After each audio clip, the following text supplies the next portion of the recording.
بسم اللہ الرحمن الرحیم۔ السلام علیکم ورحمۃ اللہ وبرکاتہ۔ میں ہوں سید بابر شاہ گیلانی۔ میں اپنے چینل شاذلی جواہر پر اپنے تمام محبین، معتقدین، متوسلین و مریدین کو خوش آمدید کہتا ہوں۔ آج میں آپ کو آسیب یا ہمزاد کی حاضری کا طریقہ تعلیم کرنے جا رہا ہوں۔ وہ آسیب یا ہمزاد جو کہ کسی پر مسلط ہوں، ان کی حاضری آپ کیسے کر سکتے ہیں اور حاضری کر کے آپ کو ان سے کیسے جان چھڑانی؟ سب سے پہلے تو حاضری کا عمل آپ کو تعلیم کروں گا، اور اس عمل کے کرنے کے بعد آپ تا حیات اس عمل سے فائدہ حاصل کر سکتے ہیں۔ یعنی یہ عمل آپ نے ایک مرتبہ کر لیا، اس کے بعد آپ اس کو اپنے عمل میں رکھیں، تا حیات اس سے آپ کو فائدہ ہوتا رہے۔ اس سے آپ حاضری کر سکتے ہیں۔ حاضری کرنے کے بعد جب تک آپ کی اجازت نہ ہوگی، آسیب یا ہمزاد جس جسم میں حاضری ہوئی ہے وہاں سے نہیں جا سکتا جب تک آپ کی اجازت نہ ہو، اور وہ تکلیف میں رہے گا، حاضر ہوگا، اجازت کے بغیر جا بھی نہیں سکتا اور تکلیف میں بھی رہے گا، یعنی وہ آپ کی ہر بات ماننے کو تیار ہوگا۔ عمل کیا ہے؟ انتہائی آسان عمل، آپ نے 41 دن کر لینا ہے۔ روزانہ 1100 مرتبہ سورہ اخلاص پڑھنا ہے۔ اس میں آپ نے احتیاط یہ کرنی ہے کہ آپ کا وقت مخصوص ہو، ایک وقت میں ایک جگہ پر آپ نے روزانہ یہ عمل کرنا ہے۔ 41 دن تک آپ نے یہ عمل کر لینا ہے۔ 41 دن جس دن پورے ہو جائیں، آپ نے سورہ اخلاص عرق گلاب اور زعفران کی سیاہی سے، عرق گلاب اور زعفران کی روشنائی سے سورہ اخلاص لکھ کر اپنے پاس رکھ لینی ہے۔ اچھا، آخری دن چونکہ آپ نے تعویذ بنا لینا ہے، ایک سے زیادہ بھی تعویذ بنا سکتے ہیں۔ اگر ایک ہی تعویذ رہے تو آپ اس کو محفوظ کر سکتے ہیں، یعنی اس کو آپ کوٹنگ کر کے اپنے پاس رکھ سکتے ہیں۔ جب آپ کو حاضری کرنا مقصود ہو، اچھا، ایک سے زیادہ لکھنے کا مقصد یہ ہے کہ اگر ایک سے زیادہ آپ 3 لکھ لیں، 5 لکھ لیں یا 7 لکھ لیں، کہ ایک اگر آپ کو آگے پیچھے ہو جاتا ہے تو دوسرا تعویذ آپ کو کام آئے گا۔ اس وجہ سے میں نے آپ کو بتایا کہ ایک سے زیادہ آپ لکھ سکتے ہیں۔ سورہ اخلاص آپ لکھیں گے، زبر زیر ڈالنے کی ضرورت نہیں ہے۔ 41ویں دن آپ نے یہ لکھ کر اپنے پاس رکھ لیا، محفوظ کر لیا۔ اب اس پر چونکہ کوٹنگ کر لی ہے آپ نے، تو اس پر کوئی عطر وغیرہ آپ لگا سکتے ہیں۔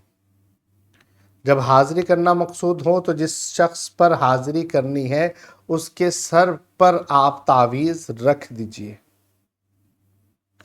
سر پر تعویذ رکھنے کے بعد آپ سورہ اخلاص آہستہ آہستہ پڑھنا شروع کیجئے۔ آپ پڑھتے جائیں گے، حاضری ہوتی جائے گی، یہاں تک کہ جب حاضری مکمل ہو جائے تو آپ اس سے دوبارہ نہ وعدہ لیں اور اس کو آپ جانے کی اجازت دے سکتے ہیں۔ دوبارہ نہ آنے کا وعدہ لینے کے بعد جب وہ جائے گا دوبارہ اس جسم پر حاضری نہیں کر سکتا، کیونکہ آپ نے اس سے باقاعدہ عہد لیا ہے، قول و اقرار لے لیا۔ اب وہ واپسی آئے گا تو وہ جل جائے گا۔ یہ انتہائی آسان عمل ہے، ایک مرتبہ آپ یہ کر لیں اور اس کے بعد حاضری کر کے اس طرح سے بہت آسان معاملہ ہے۔ اچھا، جب حاضری پوری ہو جائے اور اس کے بعد حاضری جب ختم ہو تو اب چونکہ جو اصل چیز تھی وہ چلی گئی، لیکن اس کے جو اثرات جسم پر رہ گئے ہوں اس کے لیے آپ تعویذات دینا شروع کیجئے، اور اگر کوئی جسمانی پرابلم ہو گیا ہے تو اس کا آپ جسمانی طرز پر بھی علاج کیجئے۔ ایسا کیوں ہے کہ جسمانی علاج کا بھی مشورہ دے رہا؟ کیونکہ ایک عرصے تک اس کی روح پر یہ اثر رہا ہے، تو اس کی روح پر چونکہ اثر رہا تو روح چونکہ جسم میں موجود ہے تو جسم پر بھی اس کے اثرات ہوں گے، تو روح کا علاج روحانی طریقے سے اور جسم کا علاج جسمانی طب کے طرز عمل پر، طریقہ جو اس کا طب کے مطابق ہوگا اس کے مطابق علاج کریں گے، روحانی جو علاج ہوگا روحانی طریقے سے کریں گے۔ مثال کے طور پر اگر ایک عرصے تک کسی کو کسی کرسی پر بٹھا کر باندھ دیا جائے اور 6 مہینے تک نہیں بلکہ 1 مہینہ ہی بندھا رہے، 1 مہینے کے بعد آپ جا کر اس رسی کو کاٹ دیجئے تو کیا وہ شخص فوری طور پر اٹھ کر بھاگنا شروع کر دے گا؟ نہیں کر سکتا، کیونکہ اس کے پٹھے جام ہو گئے ہیں، اس کا جسم فوری طور پر حرکت نہیں کرے گا۔ آہستہ آہستہ آپ ورزش کرنا، تھراپی دینا اور دیگر طریقہ علاج پر وہ نارمل ہوگا۔ جادو یا جنات یا کسی بھی صورت میں کسی کو باندھ دیا جائے، جسم کو باندھ دیا جائے، تو اب جب وہ جو رسی کی مثال ہے وہ آسیب، جادو یا جنات کی دی جائے، اس کو کاٹ دیا جائے تو وہ جسم فوری طور پر صحیح نہیں ہوتا، تو اس کو جسمانی طرز پر، طبی طرز پر اس کا علاج کیا جاتا ہے۔ یعنی روحانی علاج جب کیا جاتا ہے جب روحانی ضرورت ہو، جب جسمانی مرض بن گیا ہو تو اس پر جسمانی علاج بھی کرنا چاہیے۔ ہمارے ہاں ایسا ہوتا ہے کہ جو جسمانی علاج یعنی طب پر یقین رکھتے ہیں، کسی بھی طب پر، فرنگی طب پر، ایلوپیتھی پر یا ہومیوپیتھی پر یا یونانی طریقہ علاج طب نبوی پر یقین رکھنے والے ہیں، یعنی جسمانی علاج پر جو یقین رکھتا ہے اور روحانی پر نہیں رکھتا، اس نے جسمانی کرا لیا، روحانی نہیں کرایا، اپنی روح کو وہ بیمار چھوڑ رہا ہے، اسی وجہ سے اس کو 100% فائدہ نہیں ہوا۔ اور اگر کوئی روحانی پر یقین رکھتا ہے تو وہ جسمانی علاج نہیں کروا رہا ہوتا۔ تو یاد رکھیں کہ بعض اوقات جسمانی ضروریات کے مطابق طبی علاج کرنا ضروری ہوتا ہے۔ تو جب آپ کی روح بھی مکمل صحت یاب ہوگی، آپ کا جسم بھی مکمل صحت یاب ہوگا، تو آپ کو شفا یقینی ہے۔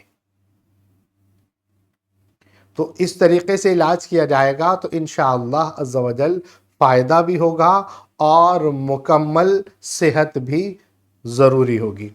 اب اس عمل کی بات کر لوں کہ اس عمل کی اجازت ہے یا نہیں۔ اس عمل کی اجازت ہے، اس عمل کو کیجئے، اس عمل کو کرنے کے بعد آپ حاضری کر سکیں گے، کیونکہ آپ کی روحانیت اتنی ایکٹیو ہو چکی ہوگی کہ آپ اپنا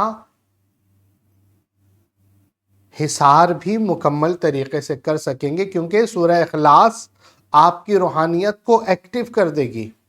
تو سورہ اخلاص سے آپ اپنا حصار بھی کر سکتے ہیں، یعنی آپ جب پڑھتے ہیں تو وہ حصار ہی ہے، آپ اس کی روحانیت آپ کو حفاظت میں رکھے گی، اور اس کے ساتھ ساتھ آپ جب حاضری کر رہے ہوں گے